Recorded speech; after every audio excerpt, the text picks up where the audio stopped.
Qui voudrait prier pour ces moments? Émile, tu veux bien remettre ces moments à la grâce de Dieu, s'il te plaît? Merci.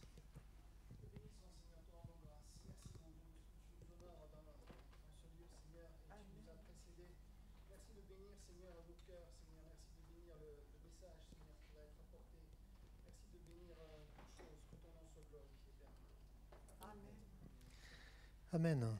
On va partager un passage de la Bible, un court passage de la Bible, le psaume 122.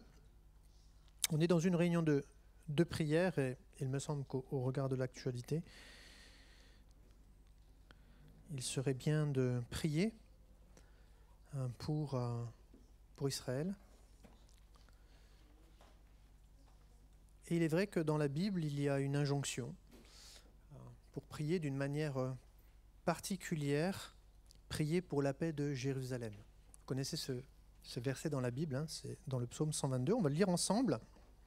C'est vrai, c'est normal d'ailleurs de s'interroger, Seigneur, enseigne-nous à prier, Seigneur, pour qui nous devons prier, comment nous devons prier. La Bible nous donne des clés pour que nous puissions prier convenablement, ou pour que nous puissions bien prier. C'est le même terme hébreu, prier convenablement ou bien prier. Ça veut dire que c'est une prière qui est conforme à ce qui est écrit. Et quand on prie une prière qui est conforme à ce qui est écrit, c'est une prière inspirée. Parce que toute la parole est inspirée. Donc là, on ne peut pas se tromper d'inspiration et de l'esprit qui nous anime. Alors, il est vrai qu'on ne veut pas non plus être exclusif, parce qu'on ne veut pas non plus être dans des amalgames. Aujourd'hui, il y a des amalgames particuliers qui existent. Et c'est même difficile aujourd'hui d'avoir une lecture claire, hein, même de l'histoire. J'avais un cours d'hébreu lundi soir, et une des personnes me disait mais on doit prier comment dans cette situation? De toute façon, j'ai cité ce verset à cette personne, je lui ai dit, écoute, la Bible nous enseigne à prier pour la paix de Jérusalem. Et on va voir ensemble ce que signifie prier pour la paix de Jérusalem. On pourrait croire que prier pour la paix de Jérusalem, c'est demander à Dieu qu'il y ait la paix à Jérusalem. Ah ben, pas du tout. C'est pas ce que ça signifie. Donc c'est quand même important de le voir, parce que il serait quand même un peu maladroit de demander à Dieu qu'il y ait la paix dans le monde. Vous allez me dire, mais il est le prince de la paix. Mais il n'est pas venu pour apporter la paix, mais l'épée. Et s'il est vrai qu'il est le prince de la paix, il n'est pas que ça. Il est aussi l'Éternel des armées. Et on sait qu'à la fin des temps, Dieu lui-même va rassembler les nations contre Israël pour leur faire la guerre et pour les détruire. Ça paraît violent, contraire à l'éthique divine. Ma foi, Dieu est un Dieu juste aussi. Hein.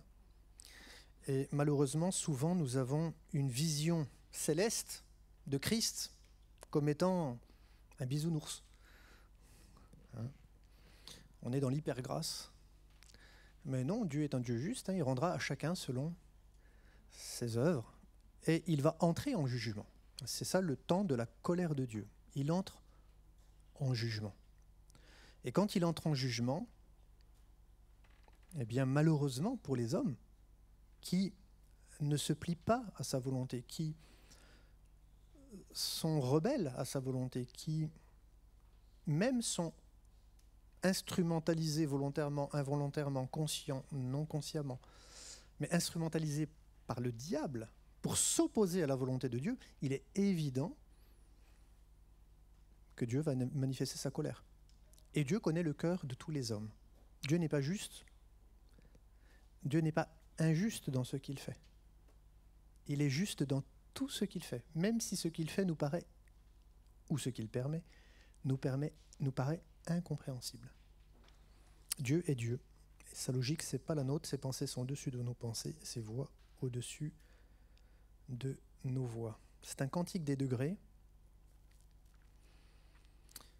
Vous savez que ces cantiques-là étaient chantés lorsqu'on allait à Jérusalem pour offrir à l'Éternel les différents sacrifices lors des 3 régalim, les 3 fêtes. Régel, en hébreu, c'est un pied. Régalim, c'est les pieds, c'est finalement les pèlerinages, 3 pèlerinages où le peuple juif, sur toute la terre, était invité à aller à Jérusalem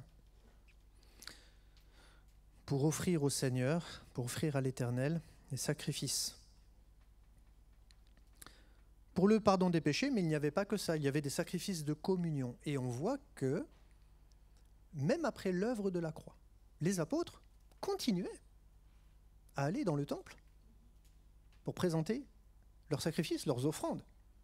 Pas pour l'expiation des péchés, mais parce qu'il y a aussi les sacrifices de communion, d'action de grâce.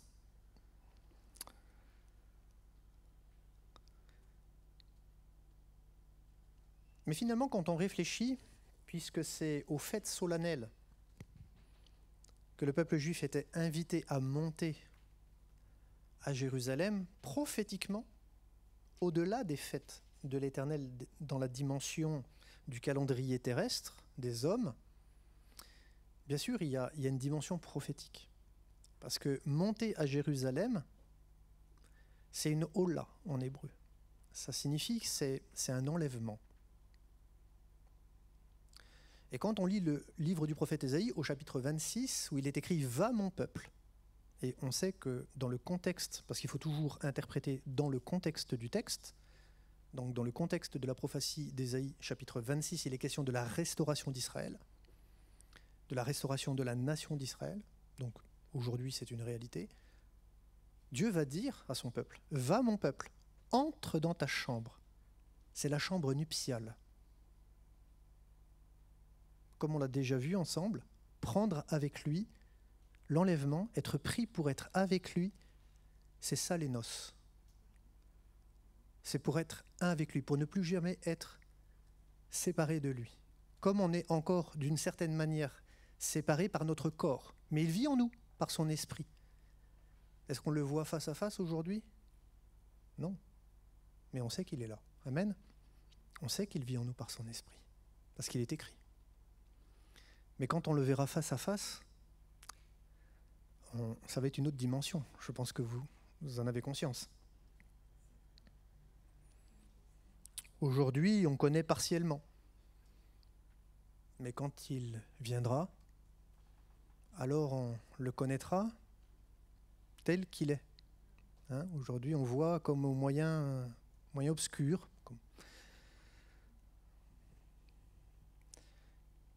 Et finalement, les cantiques des degrés, c'est aussi une perspective prophétique qui est liée au mystère de Jérusalem et à la parousie du Messie et à son avènement.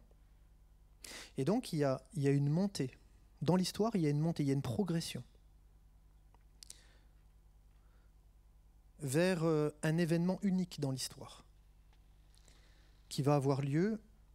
Et l'événement des événements, j'ai envie de dire, il y a le cantique des cantiques, il y a les rois, il y a le roi des rois, il y a le seigneur des seigneurs, et il y a l'événement des événements. Je ne sais pas si vous me comprenez dans ce que je veux dire. C'est qu'il y a la parousie des parousies.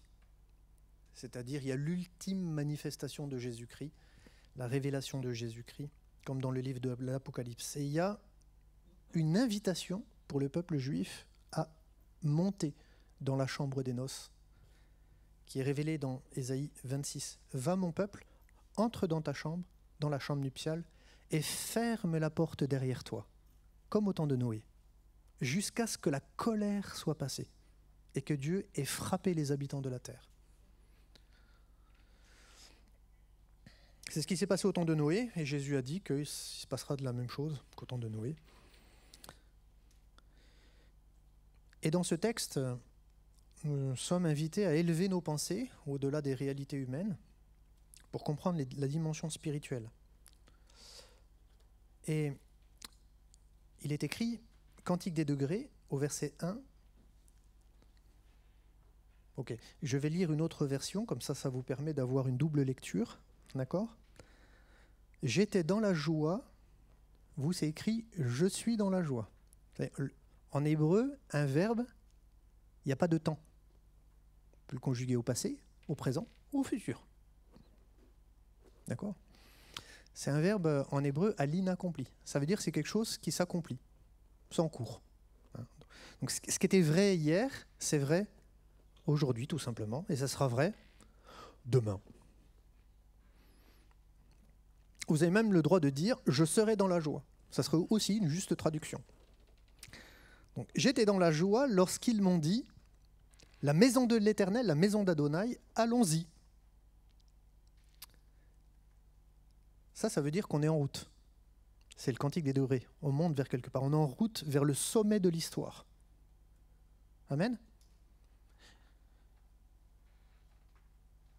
Et le sommet de l'histoire, pourquoi il est question de la maison d'Adonai, la maison de l'Éternel ? Vous savez que, il me semble qu'on est la maison de Dieu, par son esprit, non ? Il bâtit son Église, sa communauté. Nous sommes le temple du Saint-Esprit.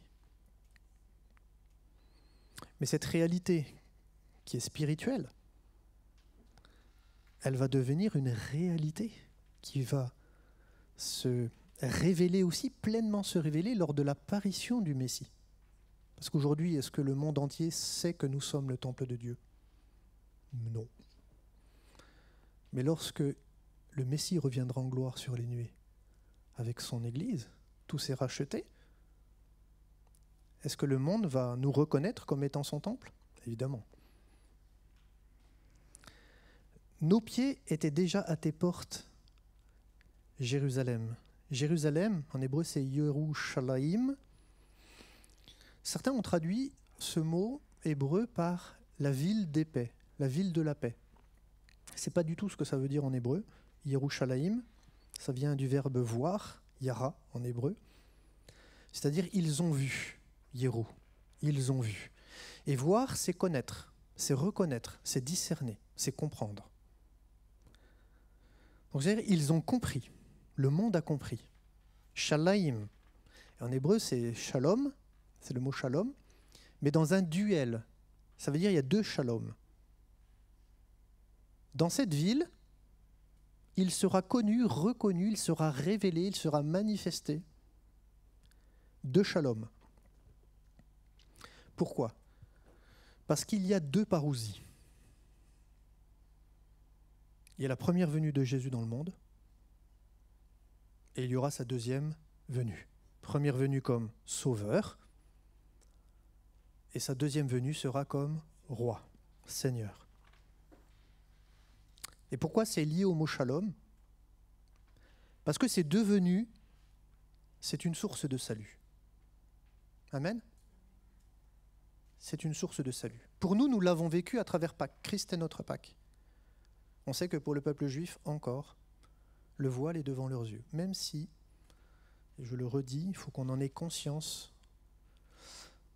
Il est difficile de dire le nombre d'années depuis que ça a commencé. Mais je sais que depuis 6 ans, et ça j'en suis par contre formellement, ça je le sais depuis 6 ans, il y a une convention qui existe tous les 3 ans, qui est mise en place. Cette année j'y participerai en septembre, à Paris. Il y a une convention des Juifs messianiques dans le monde, et cette année, le thème, c'est l'implantation d'églises en Israël, la conversion du peuple juif, l'accomplissement de Zacharie 12, 10 et d'Ézéchiel 37. C'est-à-dire la dernière prophétie de l'histoire. Et au-delà même de cette conférence, c'est ce que ces mêmes Juifs dans le monde entier, et ceux qui sont en Israël, qui seront aussi à Paris, eh bien c'est ce que ces Juifs observent, nos frères et nos sœurs dans la foi.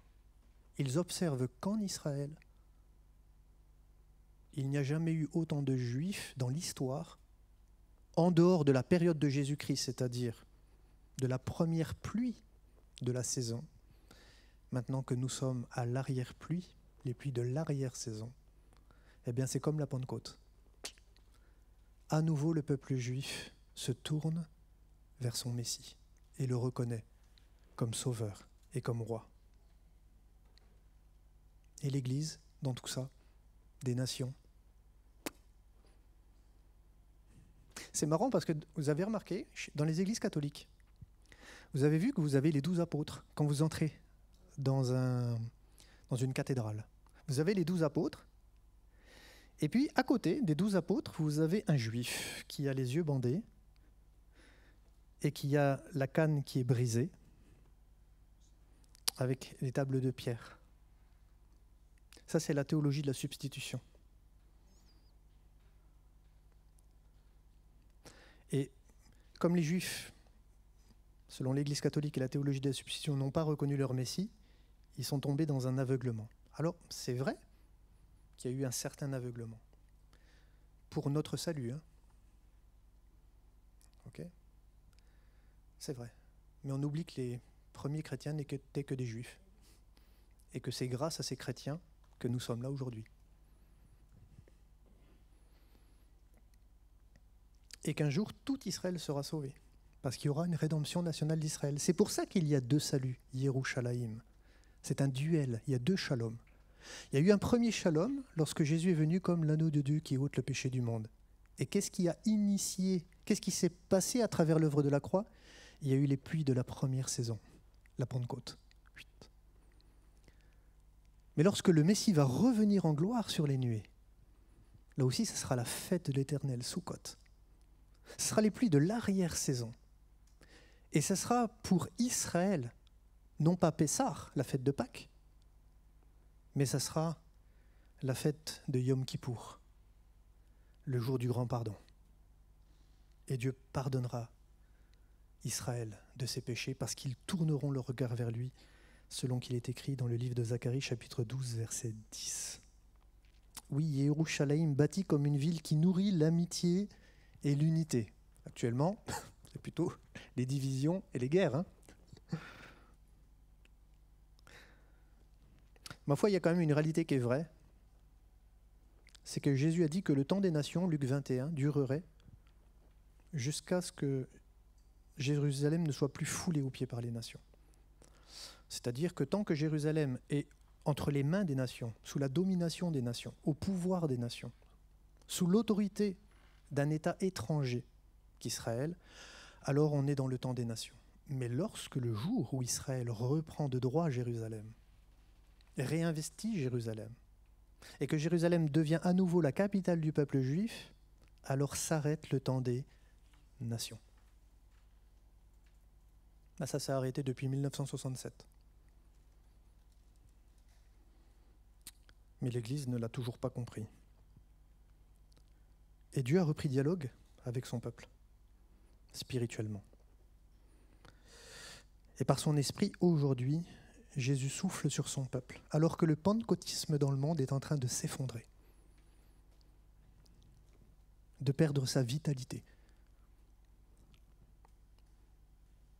Vous savez, c'est très intéressant. Je remarquais une chose.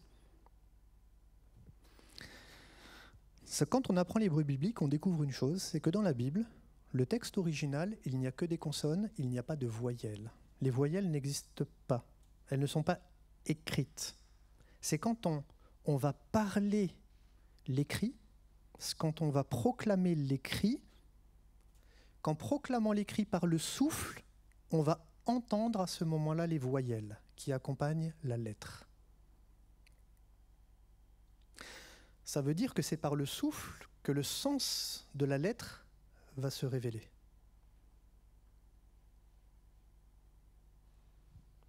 Ça veut dire que c'est la lettre qui est porteur du sens, mais c'est par l'esprit qu'elle est révélée, par le souffle. Alors ce qui est étonnant, c'est que dans le judaïsme, on est attaché à la lettre. Dans le pentecôtisme, on est attaché à l'esprit. Dans le judaïsme, on n'a pas reconnu Jésus.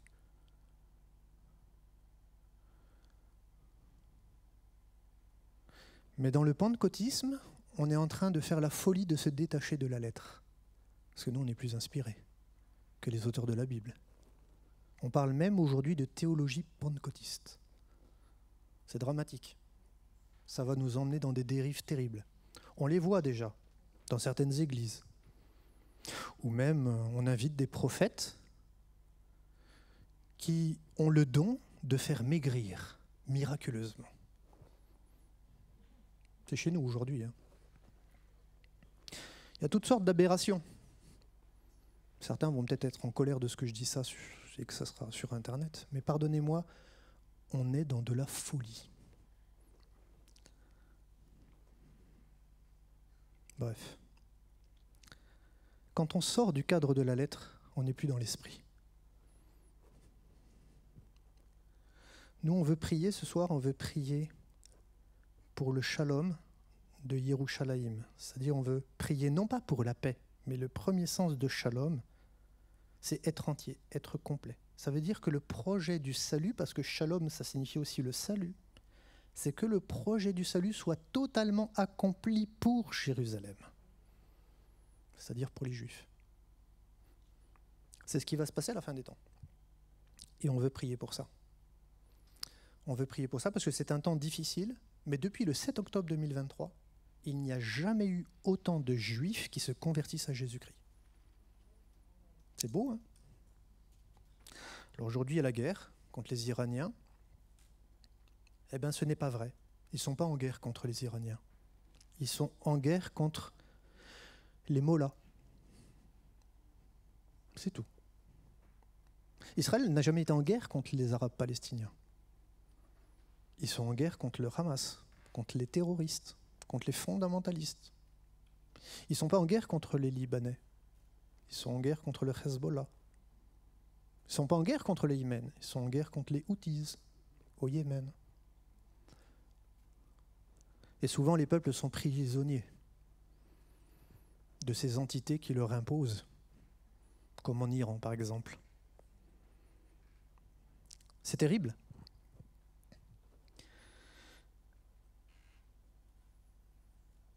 Mais on veut aussi prier pour ces peuples, je crois. Je ne sais pas ce que vous en pensez.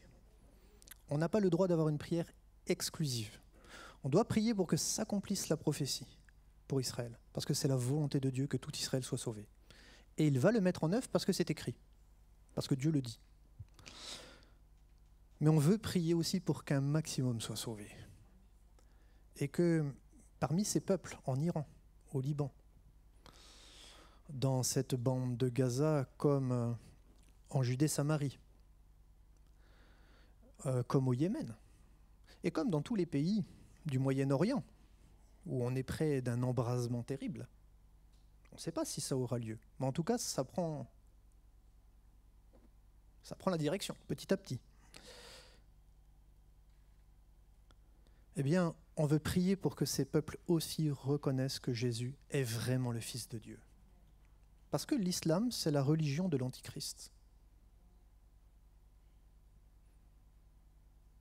Comme les témoins de Jéhovah. Ils sont animés de la pensée de l'Antichrist. Ils ont la même théorie. Jésus n'est pas le Fils de Dieu. C'est ça l'esprit de l'Antichrist. C'est celui qui nie que Jésus est le Fils de Dieu. On veut aussi prier pour ces peuples et dire, Seigneur, tu bénis les églises qui sont nos frères et nos sœurs, qui malheureusement, parfois sont des victimes collatérales de ces événements, afin que leur foi, plus précieuse que l'or, qui cependant est éprouvée par le feu, leur foi leur permette de tenir ferme. Amen. Et qu'ils puissent encore trouver la force de témoigner, de prêcher l'Évangile. Parce que vous savez, souvent ces bien-aimés ont une foi comparée à nous. Je ne sais pas si ça peut se comparer. Mais ils ne vivent pas la même chose que nous. Nous, on est tranquille ici. On risque pas grand-chose encore. Donc on veut aussi prier. Et vous avez remarqué que c'est intéressant, parce que ceux qui prient pour le shalom de Yerushalayim, pour le salut du peuple juif, au temps de la fin, au temps marqué de Dieu, c'est marqué, priez pour le shalom de Yerushalayim, que ceux qui t'aiment prospèrent. Ça, c'est au verset 6. Je ne sais pas si on peut aller rapidement. Demandez la paix de Jérusalem, que ceux qui t'aiment jouissent du repos. Que ceux qui t'aiment prospèrent. Il est question de prospérité. On n'est pas dans l'évangile de la prospérité, mais que ceux qui t'aiment, ceux qui aiment Jérusalem, ceux qui aiment le peuple juif, ceux qui sont pour l'accomplissement des promesses, ceux qui s'engagent spirituellement dans le bon combat de la foi. Parce que c'est ça, la Bible nous a dit, aimez-nous, aimez-vous les uns les autres, c'est-à-dire les juifs et les non-juifs. Comme je vous ai aimé, eh bien si nous avons de l'amour pour Israël, comme les autres peuples, mais particulièrement pour ce peuple, c'est le peuple élu, eh bien la Bible dit qu'il y a une prospérité. Vous savez, il y a une bénédiction. C'est normal. Puisque Dieu a dit à Abraham que toutes les familles de la terre seront bénies en ta postérité. Que le shalom soit dans tes remparts, la prospérité dans tes palais, pour l'amour de mes frères et de mes compagnons. Je dirais que le shalom soit en vous. Amen. Que le bien-être, que la plénitude, que le salut, que la grâce de Dieu soit en vous.